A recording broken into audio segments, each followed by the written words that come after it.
భారతదేశం ఎంతో పవిత్రమైనటువంటి భూమి, యోగ భూమి, కర్మభూమి, దేవతల భూమి అని భారతదేశానికి ఎంతో మహిమ ఉంది, గాయనం ఉంది.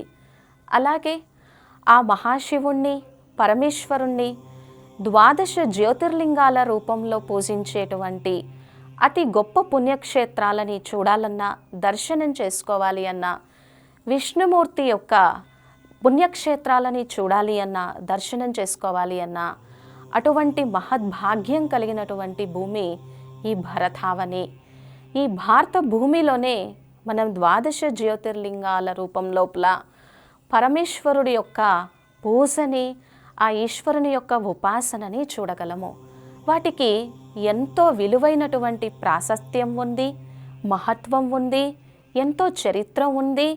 మనస్సుతో ఆ సర్వేశ్వరుణ్ణి పూజించిన, ధ్యానించిన, ఉపాసన చేసిన తండ్రి నీవే అని ఆ ద్వాదశ జ్యోతిర్లింగ తీర్థయాత్ర చేసినా కూడా జన్మ జన్మాంతరాలకి కావలసినటువంటి అపారమైనటువంటి పుణ్యరాశిని మనం జమ చేసుకోగలం.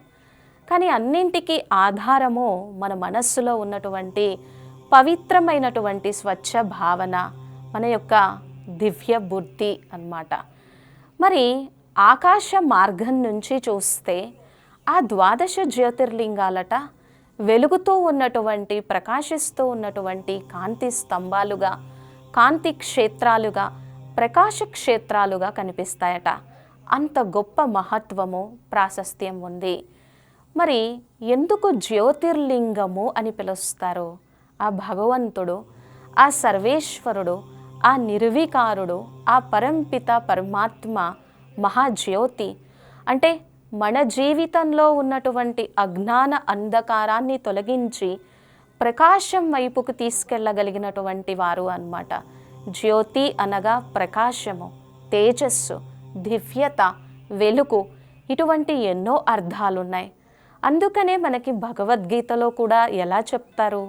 జ్యోతిష్యామపి తజ్యోతి తమసః పరముచ్యతే జ్ఞానం జ్ఞేయం జ్ఞానగమ్యం హృది సర్వస్య విష్టితం. ఈ జ్యోతుల కల్లా కూడా మహాజ్యోతి, పరంజ్యోతి, దివ్య జ్యోతి ఈ స్థూలమైనటువంటి శరీరం యొక్క మాంస చక్షువులతో చూడలేము. మనస్సుతో, బుద్ధితో, పవిత్ర భావనతో, దివ్య నేత్రంతో మాత్రమే ఆ ఈశ్వరుణ్ణి, ఆ సర్వేశ్వరుణ్ణి దర్శనం చేయగలము కదా.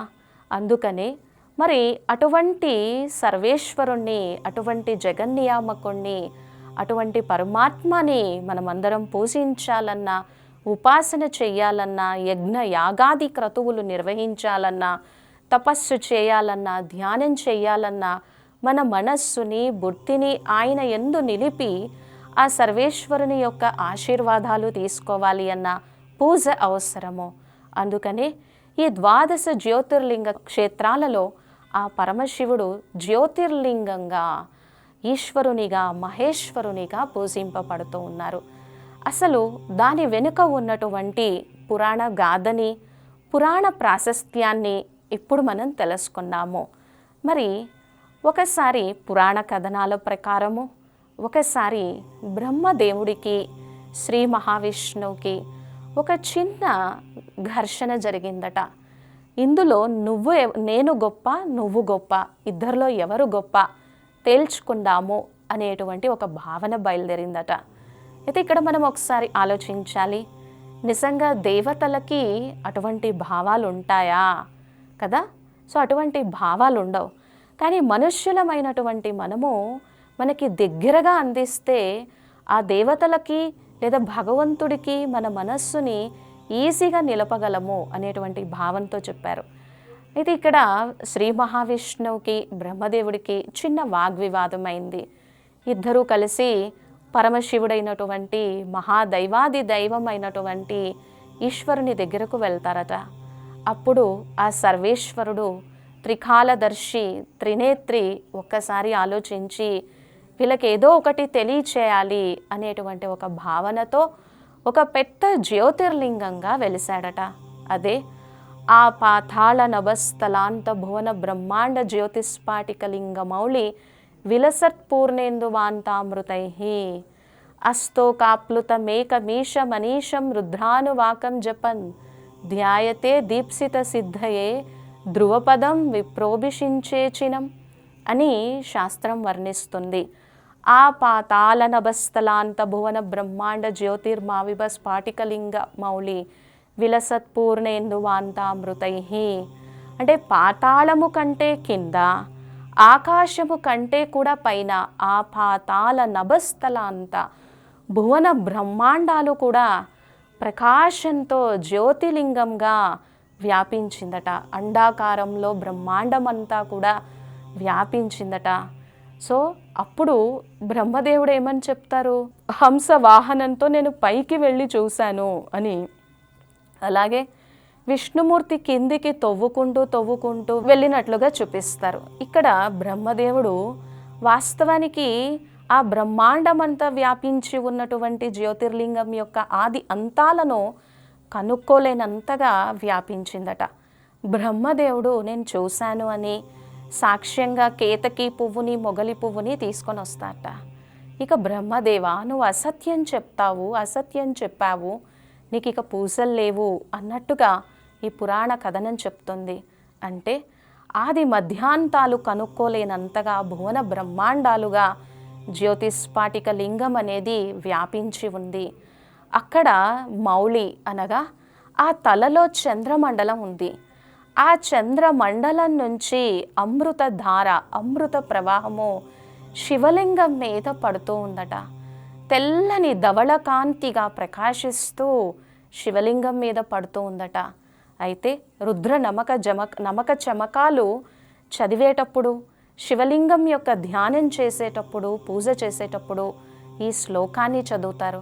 ఎంతగా మనము శివలింగానికి ఇంత గొప్పగా అభిషేకం చేస్తామో భువన బ్రహ్మాండాలన్నీ కూడా చల్లగా ఉంటాయి. ఆ ఈశ్వరుడి నుంచి నేను చల్లగా ఉండగలను, ప్రశాంతంగా ఉండగలను అనేటువంటి ఆశీర్వాదాన్ని, వరదానాన్ని తీసుకోగలము. సో ఎప్పుడైతే మనస్సుతో హృదయపూర్వకంగా శాశ్వతమైనటువంటి ఆ తండ్రిని, ఆ తండ్రి యొక్క స్వరూపం పైన, ఆ మహాప్రకాశం పైన, ఆ దివ్య జ్యోతి వైపు మన బుద్ధిని పెట్టి మనము ధ్యానిస్తామో మన జీవితం కూడా చల్లగా పరమాత్ముని యొక్క ఆశీర్వాదాలతో ఆనందంగా ఉంటుంది. కాబట్టి ఇలా ఈ జ్యోతిర్లింగం యొక్క వెనుక ఉన్నటువంటి మహత్వాన్ని, ప్రాశస్త్యాన్ని తెలియజేస్తారు. మరి మనకు అనిపిస్తుంది ఇప్పుడు ఇటువంటి ఈ కాలంలో, ఇంత మోడర్న్గా సైన్స్ అండ్ టెక్నాలజీ డెవలప్ అయినటువంటి ఈ కాలంలో ఇవన్నీ ఉపయోగకరమా అనిపిస్తుంది. కాలం మారినా, ఎంత సైన్స్ అండ్ టెక్నాలజీ పెరిగినా మనిషికి కావాల్సింది మనశ్శాంతి, ఆనందము, సుఖము, ఆరోగ్యము, ప్రేమ, జ్ఞానము, శక్తి, సద్బుద్ధి, దివ్యబుద్ధి, పరమాత్ముని యందు ఏకాగ్రంగా మనస్సుని నిలపగలిగినటువంటి శక్తి, సహించే శక్తి, పరిశీలన శక్తి, ఇవే కదా కావాల్సింది. మనలో ఉన్నటువంటి నెగిటివిటీని పారద్రోలటము, ఇదే కదా కావాల్సింది. మరి ఇటువంటి గాథలు, కథలు, ప్రాశస్త్యము, మహత్వము విన్నప్పుడు, చదివినా లేకపోతే వాటి కోసం అధ్యయనం చేసినా మనలో మనకి తెలియకుండానే ఒక సత్ప్రవర్తన కలుగుతుంది, ఒక సదాచారము బయలుదేరుతుంది, అంతరాత్మ యొక్క శక్తి పెరుగుతుంది, దివ్య బుద్ధి కలుగుతుంది. మరి అందులో పరమశివుణ్ణి, భగవంతుణ్ణి, సర్వేశ్వరుణ్ణి, భోలానాథుడు, ఆశుతోష్ అనేటువంటి పేర్లతో పిలుస్తారనమాట. అంటే ఆయనంత అమాయకమైనటువంటి వారు ఎవ్వరూ లేరు. స్వచ్ఛమైన, నిర్మలమైనటువంటి హృదయం మనం కలిగి ఉంటే ఆ ఈశ్వరుని యొక్క కరుణ, కృపా కటాక్షానికి మనల్ని మనం పాత్రులుగా చేసుకోగలము. కాబట్టి ఇలా ఈ జ్యోతికి, ఈ శక్తికి ఇంత మహత్వం ఉంది. సో వీటికి వెనుక ఎంతో ప్రాశస్త్యం ఉంది, అంతే కదా. మన జీవితంలో కూడా ఈ ప్రకాశము, ఈ శక్తి చాలా అవసరం. లేకపోతే మన మనస్సులో ఎప్పటికీ స్వార్థము, అసత్యము, నెగిటివిటీ, లేకపోతే ఆందోళన, యాంగ్జైటీ, ఇలాంటి నెగిటివ్ ఎమోషన్స్ ఎప్పుడూ కూడా ఉండిపోతాయి. ఎప్పుడైతే మన మనస్సులో, మన హృదయంలో ఈ జ్ఞాన ప్రకాశాన్ని వెలిగిస్తామో, ఆ సర్వేశ్వరుని యొక్క మహత్వాన్ని తెలుసుకునేటువంటి ప్రయత్నం చేసి ఆ తండ్రితో మన మనస్సుని జోడిస్తామో, అప్పుడు చాలా ఆనందంగా సంతోషంగా ఉండగలము. మరి లింగం అని ఎందుకు చెప్తున్నారు? లింగము అంటే చిహ్నము, గుర్తు. ఈ చరాచర సృష్టి, ఈ చరాచర జగత్తు ఏదైతే కనిపిస్తుందో, ఈ జగత్తుని రచన చేసి పాలన చేసేటువంటి సర్వ జగన్నియామకుడు ఎవరైతే ఉన్నారో, అటువంటి దివ్యమైనటువంటి తేజస్సు కలిగినటువంటి పరమాత్ముని యొక్క అనంతమైనటువంటి స్వరూపానికి గుర్తుగా లింగం, జ్యోతిర్లింగం అని చెప్పటం జరుగుతుంది. మన జీవితంలో కూడా మనకి కావాల్సింది ప్రకాశము కదా, వెలుగు కదా. మనస్సులో ఉన్నటువంటి అజ్ఞాన అంధకారాన్ని తొలగించగలిగినటువంటి శక్తి కావాలి కదా. కాబట్టి ఎప్పుడైతే మనం ఈ విషయాన్ని, ఈ సత్యాన్ని రియలైజ్ అవుతామో, తప్పకుండా మనము కూడా మన జీవితంలో ముందుకు వెళ్ళగలం. ఆ సర్వేశ్వరుని యొక్క ఆశీర్వాదాలని, కృపా కటాక్షాన్ని పొందగలం. అందుకనే మనం ఒక సామెత కూడా వింటూ ఉంటాము. ఏంటది? ఇంట్లో దీపం ఉండగానే ఇల్లు చక్కబెట్టుకోవాలి అనగా మనము దీన్ని స్థూలం వైపుకు తీసుకెళ్ళాము. ఇల్లు అనగానే మనం నివసించే గృహమని, సాయంత్రం అసుర సంధ్యా సమయాన దీపాన్ని వెలిగించాలి అని అనుకుంటాం. వాస్తవానికి శాస్త్రము, వేద ఉపనిషత్తుల ప్రకారము మనం ఉండేటువంటి ఈ శరీరానికి గృహము, ఇల్లు అని పేరన్నమాట. ఈ ఇంటి వైభవాన్ని తీసుకొచ్చేటువంటి మహాలక్ష్మికి గృహలక్ష్మి అని అందుకే చెప్తారు. ఇంట్లో దీపం ఉండగానే ఇల్లు చక్కబెట్టుకోవాలి అనంటే, ఈ శరీరం అనేటువంటి ఈ ఇంట్లో, ఈ శరీరం అనేటువంటి ఈ గృహంలో నేను ఉండగానే నేనేంటో, నా స్వరూపమేంటో, నన్ను సృష్టించిన దైవం ఏంటో, నన్ను ఈ సృష్టిపైకి పంపించినటువంటి ఆ మహత్తరమైనటువంటి దివ్య తేజస్సు ఏంటో తెలుసుకొని ఆత్మజ్యోతిని, ప్రకాశాన్ని వెలిగించుకొని ఆ ఈశ్వరుని యొక్క ప్రకాశంలో నేను ఉండగలగాలి. అదే ఇంట్లో ఉండగానే దీపం చక్కబెట్టుకోవాలి అని అంటే ఆత్మజ్యోతిని వెలిగించుకోవాలి.